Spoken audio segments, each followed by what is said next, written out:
ஓம் ஸ்ரீ குருப்யோ நமஹ. ஹரிஹி ஓம். ஜெய் புவனேஸ்வரி. அனைத்து டிவோட்டி நேஷன் நேயர்களுக்கும் உங்கள் வேத ஜோதிடர் பிரகாஷ் நரசிம்மனின் அன்பான வணக்கங்கள். சுக்கிர பெயர்ச்சி பலன்கள். இந்த சுக்கிர பெயர்ச்சி பலன்கள் உங்களுக்கு நல்லது மட்டுமே தரக்கூடிய வகையில் தான் இந்த சுக்கிர பெயர்ச்சி இருக்குது. ஒவ்வொரு ராசிக்கும் கெடுதலை தரக்கூடிய இடத்துல இருந்தால் கூட சுக்கிர பயிற்சி நல்லா தான் இருக்குது.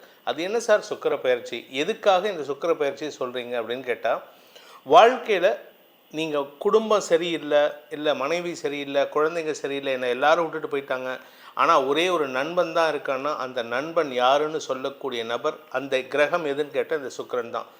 களத்திர காரகன்னு சொல்லுவாங்க. களத்திர காரகன்னா பொதுவாக எல்லாருக்கும் என்ன நினைக்கிறாங்கன்னா, களத்திரம் அப்படின்னாலே திருமண வாழ்க்கை அப்படின்ட்டு.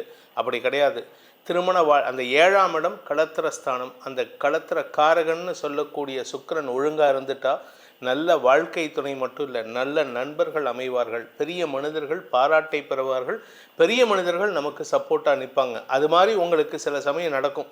அது அந்த சமயத்தில் பார்த்திங்கன்னா சுக்கிரன் நல்ல இடத்துல இருப்பார், அல்லது நீச்ச பங்கமாக இருப்பார், அல்லது கெட்டவன் கெட்டிடல் கெட்டிடும் ராஜயோகம்னு அவர் கெட்டு போயிட்டு உங்களுக்கு கெடுதல் தரக்கூடிய இடத்துல இருந்தாலும் அவர் கெட்டு போயிருந்தார்னா சுக்கிரன் சாதகமாக பலன்களை கொடுக்கணும்.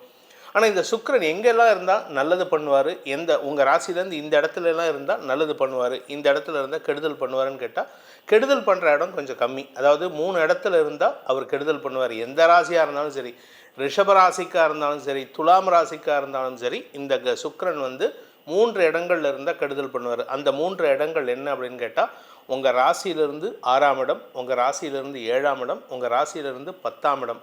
இந்த 3 இடங்களில் சுக்கிரன் இருந்தார்னா எந்த விதமான பரிவர்த்தனா யோகமோ, இல்லை நீச்ச பங்க யோகமோ, இல்லை கிரகங்களின் பார்வை இல்லாமல் இருந்தாலோ, அதாவது சனி பார்வை, குரு பார்வை, இந்த மாதிரி பார்வை இல்லாமல் இருந்தாலோ இந்த சுக்கிரன் கெடுதலை மட்டும்தான் தருவார். மற்ற கிரகங்கள் இப்போ சனி 3 இடத்துல இருந்தால் மட்டும்தான் நல்லது பண்ணுவார். அது மாதிரி இல்லை. இவர் 1, 2, 3, 4, 5, 8, 9, 11, 12 இந்த இடங்களில் உங்கள் ராசியிலேருந்து இருந்தார்னா எப்போவுமே நல்லது தான் பண்ணுவார். ஆனால் இந்த 6, 7, 10 இந்த இடங்கள்ல இருந்தால் உங்கள் ராசியிலேருந்து இருந்தார்னா அவர் கெடுதலை தருவார்.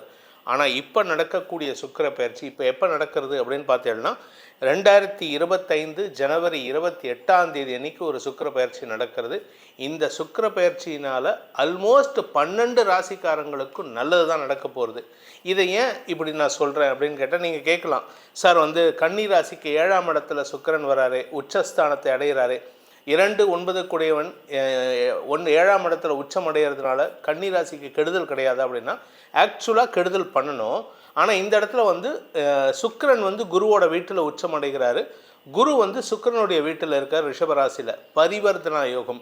இந்த சுக்கிரன் கூட குரு பரிவர்த்தனை பெறுவதன் மூலமாக கன்னி ராசிக்கு 7ஆம் இடத்துல இருந்தாலும் சரி, இல்லை துலாம் ராசிக்கு 6ஆம் இடத்துல இருந்தாலும் சரி, இல்லை மிதுன ராசிக்கு 10ஆம் இடத்துல இருந்தாலும் சரி, ரிஷப ராசிக்கு 11ஆம் இடத்துல இருந்தாலும் சரி, மேஷ ராசிக்கு 12ஆம் இடத்துல இருந்தாலும் சரி, எந்த ராசிக்காரங்களுக்கும் அனைத்து ராசி நண்பர்களுக்கும் நன்மைகளை தரக்கூடிய ஒரு காலகட்டத்தில் இப்போ நம்ம இருக்க போகிறோம். we are going to travel. நம்ம அந்த காலகட்டத்தில் ட்ராவல் பண்ண போகிறோம். ஸோ அதனால் இந்த 2025ஆவது வருஷத்தில் சில மாதங்கள் எப்போ அப்படின்னு கேட்டோம்னா, ஜனவரி 28லேருந்து மே 31 வரைக்குமே நல்ல பலனை தரக்கூடிய வகையில் தான் இருப்பார். ஆனால் மே 14லேருந்து மே 31 சில சங்கடங்களுக்கு கொடுப்பார். ஏன்னா அந்த சமயத்தில் குரு பயிற்சி ஆகிடுவார். ஸோ அந்த பீரியட், அந்த மே 14லேருந்து மே 31 வரைக்கும் தான் சங்கடமான சூழ்நிலைகள் அமையுமே தவிர, மற்றபடி ஜனவரி 28 முதல் மே 14 வரை குரு சுக்கிரன் பரிவர்த்தனா யோகத்தின் மூலமாக அனைத்து ராசி நண்பர்களுக்கும் நற்பலன்கள் மட்டுமே கிடைக்கக்கூடிய வகையில் இருக்கும். கெடுதல்கள் 1-2% இருக்கலாம், மேக்சிமம் 10% கூட இருக்காது. இனி உங்கள் ராசிக்கு இந்த சுக்கிரன் என்ன நல்ல பலனை கொடுக்க போகிறாரு, அதை இப்பொழுது பார்க்க போகிறோம். வாருங்கள். அன்பார்ந்த கடகராசி நண்பர்களை பொறுத்த வரைக்கும் அஷ்டமஸ்தானத்தில் இருக்கிற சுக்கிரன் நவமஸ்தானம்னு சொல்லக்கூடிய 9ஆம் இடத்துக்கு பயிற்சி ஆகிறாரு. 9ஆம் வீட்டு அதிபதியும் 11ஆம் வீட்டு அதிபதியும் பரிவர்த்தனை பெறுகிறார்கள். உங்களுக்கு, அதாவது கடகராசியை பொறுத்த வரைக்கும் சுக்கிரன் பாதகாதிபதினா கெடுதல் மட்டும்தான் பண்ணுவாங்க, கூட இருந்தே குழி பறிப்பான்னு சொல்லுவாங்க அந்த மாதிரி. ஆனால் இந்த சுக்கிர பயிற்சியில் அவர் தான் உங்களுக்கு நிறைய நல்லது பண்ண போகிறாரு. மரியாதையை கொடுக்கக்கூடிய வகையில் இருப்பார். குறிப்பாக திருமண வயதினருக்கு திருமணத்தை நடத்தி கொடுக்கக்கூடிய யோகத்தை மட்டுமல்லாமல் குழந்தை பாக்கியத்திற்கும் வாய்ப்பை ஏற்படுத்தி கொடுப்பாரு. வழக்கு சார்ந்த வெற்றிகள் கிடைக்கும். ஏன்னா 3ஆம் இடத்தை சுக்கிரனும் பார்க்க போகிறாரு, குருவும் பார்க்க போகிறாரு. சுக்கிரனுடைய வீட்டில் குரு இருந்துன்னு பார்க்க போகிறாரு, குருவோட வீட்டிலேருந்து சுக்கிரன் பார்க்க போகிறாரு. ஸோ இந்த 2 கிரகங்களும் உங்களுக்கு வெற்றியை மட்டும் பரிசாக தரக்கூடிய வகையில் இருப்பாங்க. குறிப்பாக உங்களுக்கு மார்ச் மாதம் சனி பயிற்சி நடக்க போகிறது. அந்த சனியும் 3ஆம் இடத்தை பார்க்கறதுனால உங்களுக்கு தொட்டது துலங்கும் காலகட்டம் ஆரம்பமாகிவிட்டது. கிட்டத்தட்ட லாஸ்ட் ஒரு 8 வருஷமாக நீங்கள் பட்ட அவஸ்தை இருக்குது. கொஞ்சம் நஞ்சம் இல்லைங்க, அவமானம் மட்டும்தான் இருக்குது உங்களுக்கு.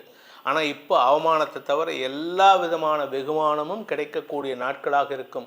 இப்போ ஆரம்பிச்சதுன்னா அடுத்த ஒரு 3 வருஷம், அதுக்கப்புறம் ஒரு 2 வருஷம், அதுக்கப்புறம் ஒரு 3 வருஷம், வரக்கூடிய அடுத்த 8 வருஷத்துக்கு நீங்கள் பேஸ்மெண்ட் இப்போ இந்த 3 மாதம் 4 மாதத்தில் போட போகிறீங்க. இப்போ போடக்கூடிய பேஸ்மெண்ட் தாங்க அடுத்த ஒரு 8 வருஷத்துக்கு உங்களை தாங்க போகிறது. அவ்வளோ சூப்பரான டைமில் என்டர் ஆக போகிறீங்க. உங்களுக்கு தந்தை மூலமாக உதவிகள், பூர்வீக சொத்து கைக்கு வருது. பூர்வீக சொத்துக்காக எல்லாரும் சண்டை போட்டிருக்காங்க, கேஸ் போட்டிருக்காங்க சார் அப்படின்னு சொல்லிட்டு சில பேர் ஃபோன் பண்ணுவாங்க. அவங்களுக்கெல்லாம் இப்பொழுது அந்த சொத்தை மீட்டெடுக்கும் யோகம் ஏற்படும், குழந்தை பாக்கியம் ஏற்படும், வியாபார வளர்ச்சி ஏற்படும். கலைத்துறை நண்பர்களுக்கு எதிரிகள் கூட பாராட்டக்கூடிய வகையில் இருக்கும். இந்த கலைத்துறையில் நிறைய பேர்த்துக்கு பொதுவாகவே இந்த சுக்கிரன் உச்சமடைந்தவர்கள் மட்டும்தான் கலைத்துறையில் இருக்க முடியும். ஒன்றா சுக்கிரன் உச்சமடைஞ்சிருக்கணும், இல்லாட்டி சுக்கிரன் நீச்ச பங்க பலனை அடைந்திருக்கணும். இந்த மாதிரி சுக்கிரன் இருக்கிறவங்க மட்டும்தான் கலைத்துறையில் ஜொலிக்க முடியும். ஆனால் அவங்களுக்கு கெட்ட பேரே அந்த சுக்கிரனால தான். எதில் உங்களுக்கு பண வருமானம் வருதோ அதுலேருந்து தான் உங்களுக்கு கெட்ட பேரும் வரும். ஆனால் இப்பொழுது அந்த கெட்ட பெயரை போக்கக்கூடிய ஆற்றலை சுக்கிரனே கொடுக்கிறாரு, குருவோடு பரிவர்த்தனை பெறுவதன் மூலமாக. மூத்த சகோதரிகளால் உங்களுக்கு உதவிகள் கிடைக்கும். அதே சமயம் நிறைய மெயினாக பார்த்தீங்கன்னா இந்த என்னோடய அக்கா பொண்ணு சார், என்னோடய அக்கா பொண்ணு, அவளை கட்டியிருக்கேன், எனக்கும் அவளுக்கு ஒத்தே வரல, என் பேச்சையே கேட்க மாட்டேங்கிறா, என் மூஞ்சியை பார்த்தே பேச மாட்டேங்கிறா அப்படின்னு சொல்கிறவங்கள்லாம் அந்த அக்கா பொண்ணு இப்போ உங்ககிட்ட அந்யோன்யம் பாராட்டுவார்கள். உங்களுக்குள்ள நல்ல புரிதல் ஏற்படுறதுக்கு உண்டான வாய்ப்பு இருக்குது. குழந்தை பாக்கியம் ஏற்படும், குழந்தைகள் வளர்ச்சி அடைவார்கள், சுகங்கள் அதிகரிக்கும், வீடு மனை வாங்கும் யோகம் ஏற்படும், நிலம் சார்ந்த பிரச்சனைகள் முடிவுக்கு வரும். விவசாய தொழில் செய்கிறவங்க, வீடு கட்டி கொடுக்குறவங்க, மேஸ்திரியாக இருக்கிறவங்க, சித்தாளாக இருக்கிறவங்க, பெரியாளாக இருக்கிறவங்க, அது சம்பந்த நிலம் சார்ந்த எந்த தொழில் செய்பவர்களுக்கும் ஏற்றம் தரக்கூடிய வாய்ப்புகள் இருக்குது. ஸோ இப்பொழுது உங்களுக்கு வளர்ச்சியும் பதவியும் கிடைக்கக்கூடிய யோகமான நேரத்தில் இருக்கிறதுனால உங்களுக்கு என்ன பரிகாரம் பண்ணால் நல்லது நடக்கும் அப்படின்னு கேட்டால் உங்களுடைய குலதெய்வ வழிபாடு. பொதுவாக மற்ற ராசிக்காரங்களுக்கெல்லாம் குலதெய்வ வழிபாடு பண்ணிட்டு கூட சில பரிகாரம் சொல்லுவேன். இப்போ மிதுன ராசிக்கு குலதெய்வ வழிபாட்டோட சிவ வழிபாடும் சொல்லியிருக்கேன். குலதெய்வங்கிறது பை டிஃபால்ட் வரணும். உங்களுக்கு குலதெய்வம் மட்டும்தான். அதில் பெண் தெய்வமாக அங்காள பரமேஸ்வரி, பிடாரி காளியம்மன், ஈச்சனாரியம்மன், இந்த மாதிரி எந்த பெண் தெய்வமாக இருந்தாலும் அவர்களை வழிபட்டு வர வேண்டும். அது மட்டும்தான் உங்களுக்கு பரிகாரம். பெண் தெய்வத்தை வணங்குங்கள். பெண்ணினால் உங்களுக்கு ஏற்றம் இருந்து கொண்டே இருக்கும். இந்த சுக்கிர பயிற்சி பலன்களை நீங்கள் பார்த்துருக்கீங்க, நல்ல விஷயங்களை சொல்லியிருக்கோம். இதன் மூலமாக உங்களுக்கு பல நன்மைகள் ஏற்படும் அப்படிங்கிற நம்பிக்கையில் இதை நம்ம கொடுத்துருக்கோம். உங்களுடைய தனிப்பட்ட ஜாதகத்தில் பலன்கள் கொஞ்சம் சுமாராக இருந்ததுன்னா இப்போ சொல்லக்கூடிய சுக்கிர பயிற்சியுடைய பலன்கள் ஒரு ஆவரேஜாக இருக்கும். சுக்கிரன் உங்கள் ஜாதகத்தில் சூப்பரான இடத்துல இருக்கார், உங்கள் லக்னத்துக்கு நல்ல விதத்தில் இருக்காருன்னா உங்களுக்கு இப்போ வரக்கூடிய பலன்கள் ஆல்மோஸ்ட் 90% சாதகமாக நடக்கக்கூடிய வகையில் இருக்குது. தனிப்பட்ட ஜாதக பலன்கள் அறிய விரும்புவோர் கீழ்காணும் தொலைபேசி எண்களில் நேரடி தொடர்புக்கு அப்பாயின்மெண்ட் ஃபிக்ஸ் பண்ணிக்கலாம். இல்லாட்டி வாட்ஸ்அப் தொடர்பு மூலமாக பலன்களை தெரிந்து கொள்வதற்கு வாட்ஸ்அப் மூலமாக தொடர்பு கொள்ளலாம். இதற்கு கன்சல்டேஷன் சார்ஜ் உண்டு. நான் சென்னையில் இருக்கிறதுனால நேரடி தொடர்புக்கு அப்பாயின்மெண்ட் ஃபிக்ஸ் பண்ணிவிட்டு நேர்லையும் பார்க்கலாம். இதன் மூலமாக இந்த சுக்கிர பயிற்சி உங்களுக்கு அமோக பலன்கள் தர வேண்டும். அதன் மூலமாக உங்கள் வாழ்க்கையில் நல்ல நண்பர்கள், வாழ்க்கை துணை போன்ற நல்ல அம்சங்கள் அமைய வேண்டும் எனும் அடியேனின் பிரார்த்தனையை சமர்ப்பித்து உங்கள் அனைவருக்கும் நல்வாழ்த்துக்களை தெரிவித்துக் கொண்டு உங்களிடமிருந்து விடைபெறுவது உங்கள் வேத ஜோதிடர் பிரகாஷ் நரசிம்மனின் அன்பான வணக்கங்களுடன். நன்றி, வணக்கம்.